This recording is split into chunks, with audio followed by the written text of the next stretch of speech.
One important consideration for preparedness is how we're going to stay warm when we don't have our normal utilities, and how we're going to do that in a way that keeps us safe even if we're inside our own home, maybe inside a tent, or inside of another structure. Today we're going to do some testing to find out if one of the most popular indoor safe propane heaters on the market today is actually indoor safe.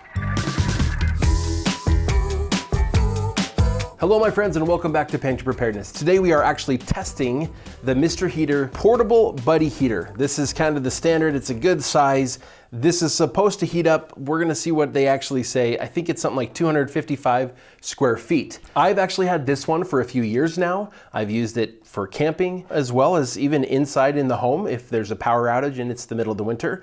And so far, nobody's died. But I don't think that that's a good enough test. So today we're gonna actually do that testing ourselves. The Buddy Heater here has two specific safety controls that are built into it. The first one is that if the oxygen level of whatever room it's in gets too low, it will shut itself off. Now when it shuts itself off, I really wanted to know, is it just the pilot light that turns off? Because then you still have gas like spewing out into the air. That wouldn't be a good thing. I would assume not, but again, this is our safety we're talking about. But I also had another question regarding that because this is relative to oxygen percentage in the air. Well, what about carbon monoxide? If carbon monoxide levels get too high, but the oxygen level isn't too low yet, then we could still actually be in a very dangerous situation and this could potentially never turn off. So I wanted to know what that might look like, but then I also wanted to test their other feature. The other safety feature is the tip over feature. If this thing tips over, it supposedly once again turns off. Again, does that mean that the gas turns off and the pilot light, one or the other, both? So we're gonna see. So first things first, we need the right tools and we need to set up the right testing environment. So I went and made a deal, or maybe no deal. That's what everybody tells me when I show them this box that I got. This is what it came in. This is a gas detector. This is gonna tell us our oxygen levels in the air. It's gonna tell us the carbon monoxide levels and a couple other things that we're not as interested in for this particular test. So I bought this just so that we could test this out today. And so we're gonna be using that. The other thing we need to do is set up an enclosure where we can run this thing and not have it take like hours and hours and hours to deplete the oxygen levels. I want to see how much carbon monoxide gets generated in that much space, what the concentration looks like as the oxygen concentration decreases. Now, if I use too small of a space, I understand that that might not quite match up with reality. But overall, if air is kind of circulating throughout a space relatively evenly, then what we should see is that they should move up and down, like the oxygen level as it decreases, the carbon monoxide level should increase at about the same rate, meaning that as we increase to a larger space, it's gonna take a lot longer for the oxygen to deplete and for the CO to increase, but it should happen relatively the same. So oxygen shouldn't suddenly decrease a whole lot faster while CO goes up slower. So it should scale pretty well. So we're gonna start by creating a nice little test environment. So for that, I bought here a tote. So we're gonna cut a window in the top so we can see inside because I gotta put the gas detector on the inside and I need to be able to read it constantly. I have a feeling this is gonna go kind of fast. So we're gonna go ahead and we're gonna put this box together first. With this hole cut out, I can go ahead and I just got some silicone so that we could put a nice seal around it. It'll seal off really well and hold it in place.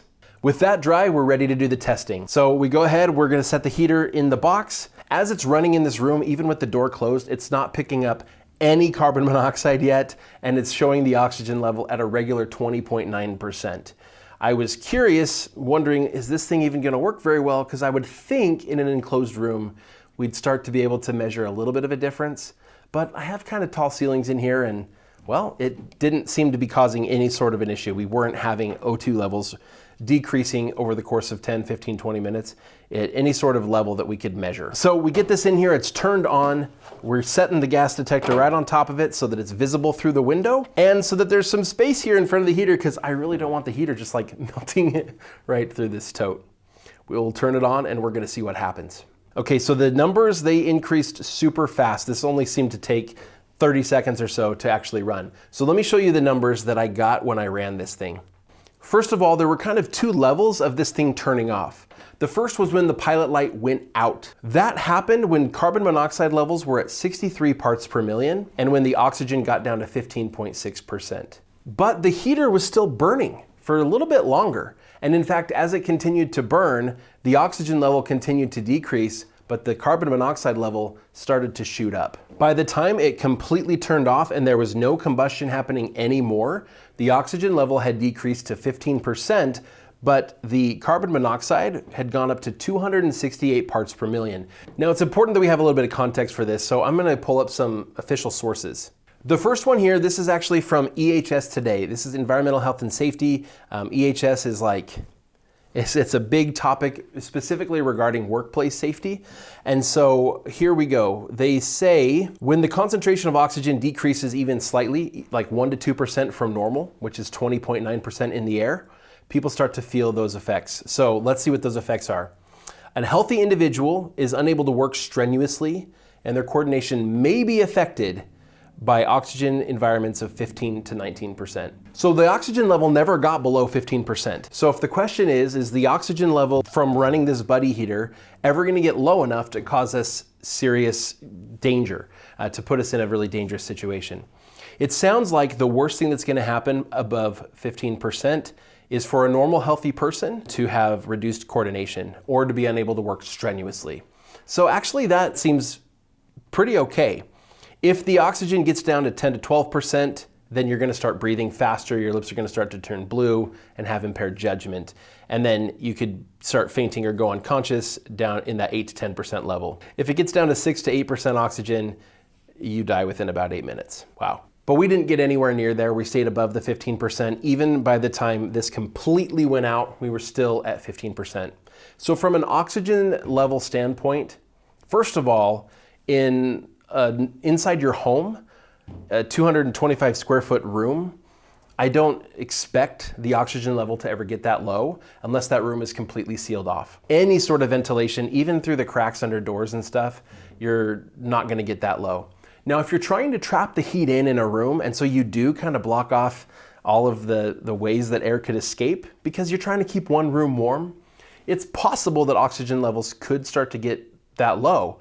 Absolutely possible. But if it does, I'm pretty confident, at least with my own test, that this is gonna work.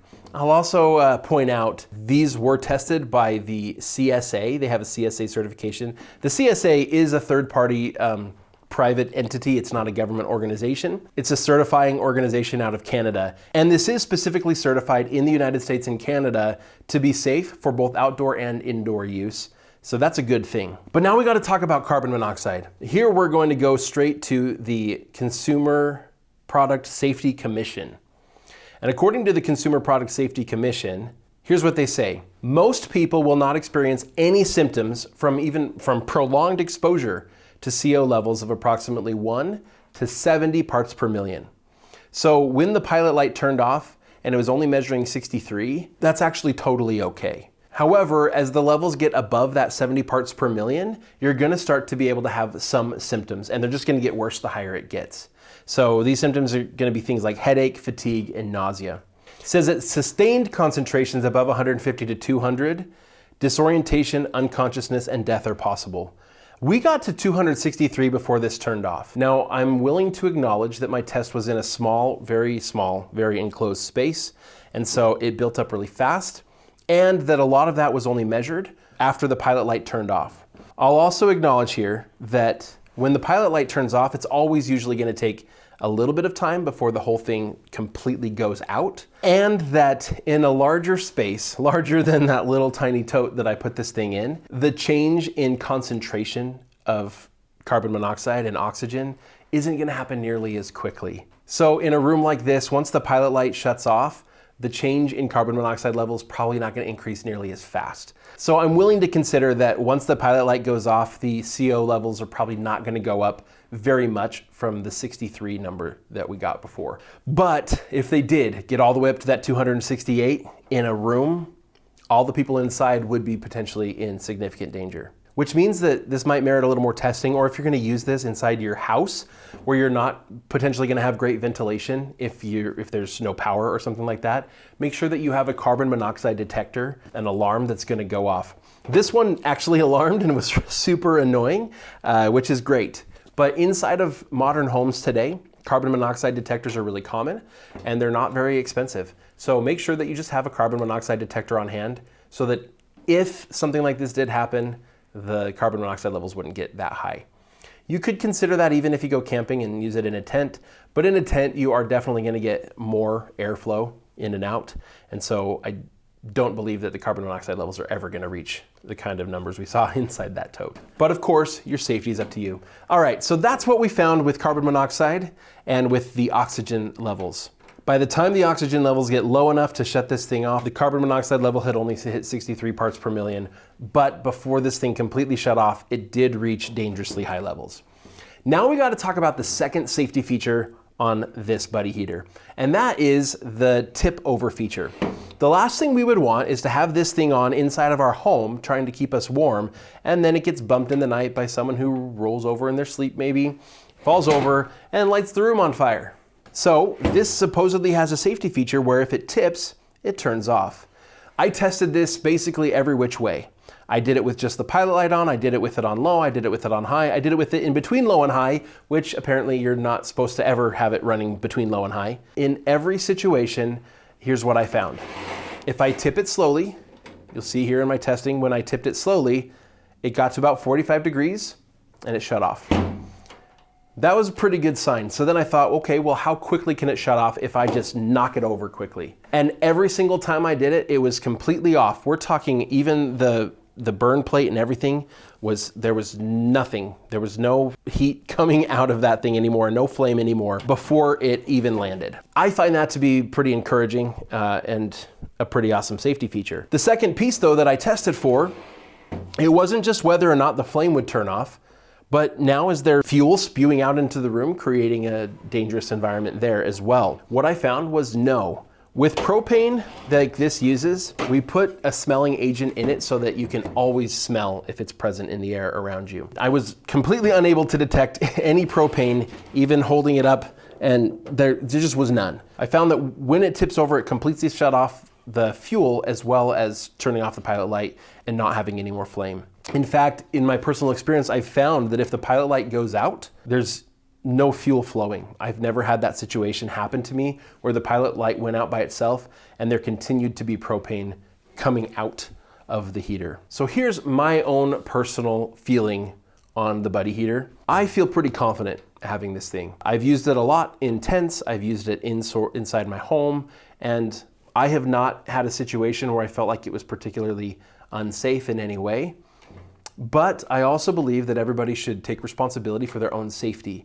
And so if I were to use this inside my home with my family, I would probably use it in a room with a carbon monoxide detector just to be safe. But for camping, I just don't even have that concern at all, especially after doing this testing. As far as safety goes, there are other things, of course, to be careful about. If this thing is standing up normal, it's not going to turn itself off if objects that are flammable come into contact with it. So make sure that if you are going to use a buddy heater or any sort of combustion heat source inside of a home or really anywhere, that you don't have any flammable or combustible materials anywhere near, especially the front of it, because that is going to create a dangerous situation, and there's honestly nothing that Mr. Heater Company can do to prevent that. So be smart. I hope you found that helpful. I love to test out lots of different products and lots of different preparedness gear, as well as talk about all sorts of preparedness topics. If there's something you'd love to know more about, make sure you let me know in the comments below. I hope to see you in our next video.